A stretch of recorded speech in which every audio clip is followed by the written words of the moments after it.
Hello and welcome बुकशिप के एक नए ताज़ा एपिसोड में। और मैं हूं आपकी होस्ट शिप्रा।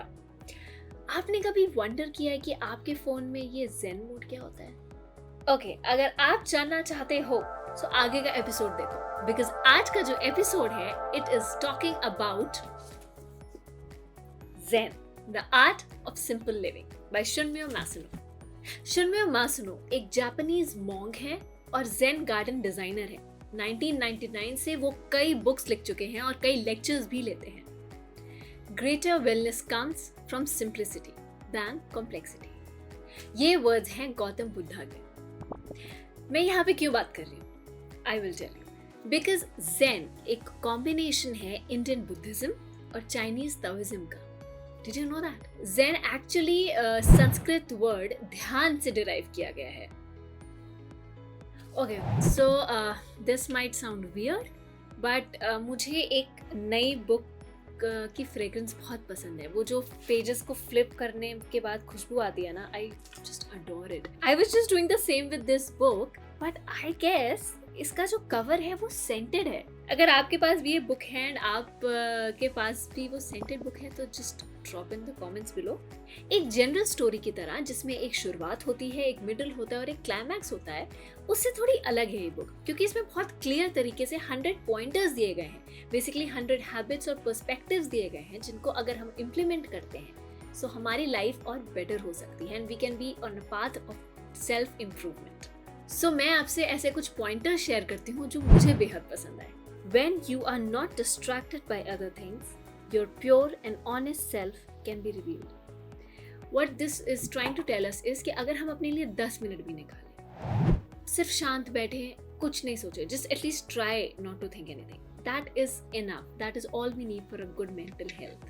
अच्छा, another fun thing that I read in this is it tells us कि अगर हम शूज़ उतारने के बाद अगर उनको ऑर्गेनाइज करते हैं, उससे क्या होता है, उससे our thoughts eventually start getting organised. हम ज़्यादा ऑर्डरली इंसान बनने लग जाते हैं, हमारे थॉट्स एक ऑर्डर में चलने लगते हैं। Breathe slowly to settle your mind. First adjust your posture and your breathing. चाहे आप स्कूल में हो, चाहे आप ऑफिस में हो, चाहे आप किसी मीटिंग ले गए हो, किसी भी जगह पे हो, ऐसा कई बार हो जाता है that when we are planning for something and it's not happening that way, कुछ अलग होने लगता है, so we start getting in a stress zone. So इसमें बहुत अच्छा तरीका बताया है।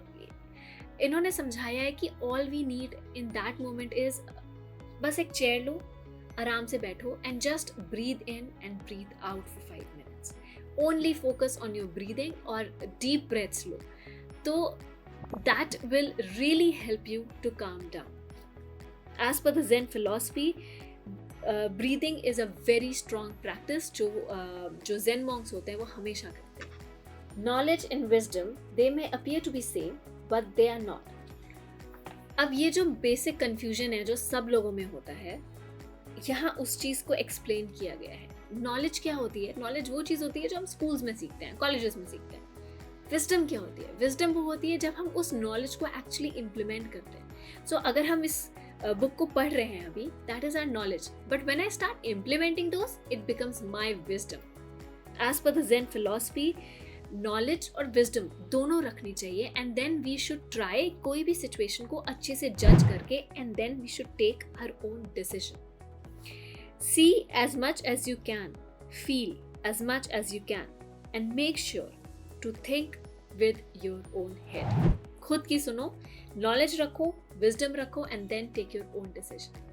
हम जितने भी सेल्फ हेल्प बुक्स पढ़ते हैं या इंस्पिरेशनल बुक्स पढ़ते हैं, उसमें हमेशा हमें ग्रैटिट्यूड के बारे में समझाया जाता है। इस बुक में भी हमें कई बार बताया गया कि ग्रैटिट्यूड इज कितना ज़्यादा इम्पोर्टेंट।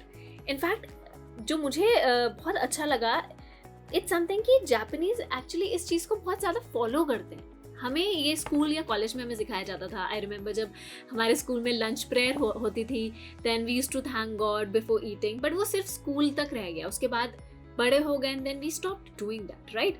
बट जापानीज फिलोसफी में, ज़ेन फिलोसफी में स्पेशली, जैसे मैं एग्जाम्पल्स दूँ इसमें, अगर वहाँ पे कोई पूछता है हाउ आर यू, सो वो जापानीज कैसे रिप्लाई करते हैं? They reply everything is fine, thank God. like obviously not in English but in Japanese, but what I'm trying to tell you is कि वो उनके कल्चर में इनबिल्ट हो गया है to thank God in everything. कोशिश करके हर छोटी बड़ी चीज़ में हमें भी ट्राई करना चाहिए कि हम भगवान को थैंक कर सकें। इसके लिए एक जो एक्सरसाइज मैंने कई बुक्स में पढ़ा है, इनफैक्ट इस बुक में भी जो कई बार मेंशन है, वो है ग्रैटिट्यूड बुक। भले ही आप उसको लिखें, भले ही आप उसको 10 मिनट प्रैक्टिस करें, just please make sure to thank God for everything that you have. Although Zen philosophy कई सदियों साल पुरानी है एंड वो बहुत सालों से प्रैक्टिस की जा रही है, बट आज भी उसमें कुछ ऐसे बातें हैं जो it's still holds true for all of us. जैसे आजकल का क्या टाइम हो गया है कि सोशल मीडिया पे all of us are just trying to portray ourselves in a way कि लोग हमें पसंद करें। हम ऐसी बातें लिखते हैं, हम ऐसी पिक्चर्स डालते हैं, हम ऐसी एक लाइफ प्रेजेंट करते हैं जिससे शायद लोग हमें पसंद करें। ये जो चैप्टर है ये एक्चुअली इसी बारे में बात कर रहे हैं। ये हमें समझाने की कोशिश कर रहे हैं कि it is not important for us कि हम कोशिश भी करें कि हर कोई हमें पसंद करे। What we should try is हम जैसे हैं हम वैसे रहें, और हमें दूसरे को इम्प्रेस करने की कोशिश नहीं करनी चाहिए, जो आजकल I think a lot of us। I am not suggesting that you try to be unpopular, but by the same token don't try too hard to be well liked. When a flower blooms, the butterfly naturally finds it. When trees have blossomed, birds flock to the branches on their own. And when the leaves wither and fall, the birds scatter. मतलब कि जो आपको पसंद करते हैं वो आपके पास आएंगे, even if you try or you don't.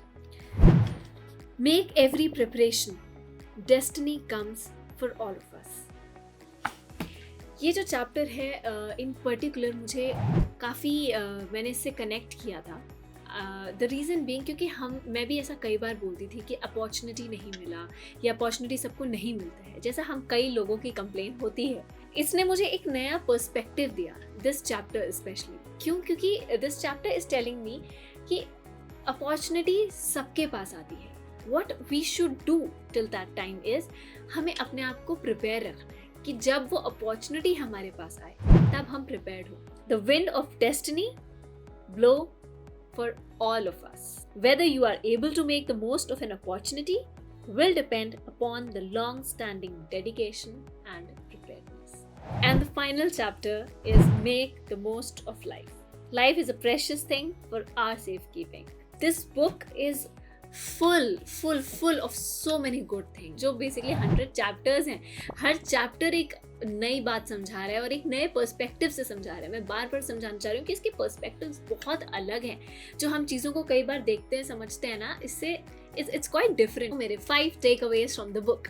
Cultivate the sense of gratitude. Pay no attention. To live freely, you must acquire an unfiltered mind. Pay no attention मतलब ये नहीं कि क्लास में ध्यान मत दो। Feel instead of think. There is just not one answer. Try and analyze the situation. Make the most of life. Time for my favorite quotes from the book. There are some things you can appreciate only when you do them yourself. Each day is not the same day. So जब मैं इस book के बारे में research कर रही थी, ऐसे कई मैंने रिव्यूज़ पढ़े जहाँ पे people have share their story कि इस बुक ने पर्टिकुलरली उनको कितना हेल्प किया to come out of anxiety and fight depression. I know it's very difficult to understand कि कोई बुक कैसे आपको कोई एक सिचुएशन से, डिफ़िकल्ट सिचुएशन से बाहर निकाल सकती है, but I can totally believe that, क्योंकि इस बुक में ऐसे हैं चैप्टर्स, ऐसी हैं बातें जो अगर आप सच में इम्प्लीमेंट करोगे ना, it will change your life. तो अगर आप ऐसे किसी को जानते हैं जिनको एंग्जाइटी की प्रॉब्लम है या डिप्रेशन की प्रॉब्लम है या वो मेंटल ग्रोथ के लिए they want to do something, so I would recommend कि आप उनको ये बुक गिफ्ट करो। I really liked the fact कि जो हमारे राइटर हैं उन्होंने अपनी life long understanding of the Zen philosophy, of the culture, अपनी टीचिंग्स, जो प्रैक्टिसेस ज़ेन मॉन्क्स करते हैं, उन सारी चीज़ों को एक बुक में फॉर्म किया एंड उसको बहुत सिंपलिस्टिक और बहुत शॉर्ट फॉर्म में समझाया है, क्योंकि इन्होंने बहुत पिक्चर्स को यूज़ किया है, बहुत सिंप्लीफाइड और बहुत फ्रेश राइटिंग लगी मुझे इस बुक की। ये बुक मैं उन सभी लोगों को रिकमेंड करूँगी जो बुक रीडिंग स्टार्ट करना चाहते हैं, या अगर आप ऑलरेडी बुक पढ़ते हैं, आपके पास ज़्यादा टाइम नहीं है, तो भी आप ये बुक पढ़ सकते हैं। आई वुड ऑल्सो सजेस्ट कि ये बुक आप अपने फ्रेंड्स को गिफ्ट कर सकते हैं। अदर देन दैट, इस तरह की और भी बुक्स जो आप पढ़ सकते हैं, there is Kaizen by Sara Harvey and there is mindful zen habits by Mark Wicklock. So if you liked this video, give us a thumbs up और हमारे वीडियो को शेयर करो अपने फ्रेंड्स को, अपने क्लासमेट्स को, अपने टीचर्स को, अपने व्हाट्सएप ग्रुप्स पे, फैमिली ग्रुप्स पे, Instagram, reels, Facebook, everywhere. Share it everywhere because knowledge को जितना स्प्रेड करो उतना अच्छा हो। And subscribe to our channel and don't forget to hit the bell icon, क्योंकि वही आपको बताएगा कि नेक्स्ट एपिसोड हमारा कौन सा आने वाला है। So this was Bookship and this is Shipra. मिलती हूँ आपसे अगले हफ्ते।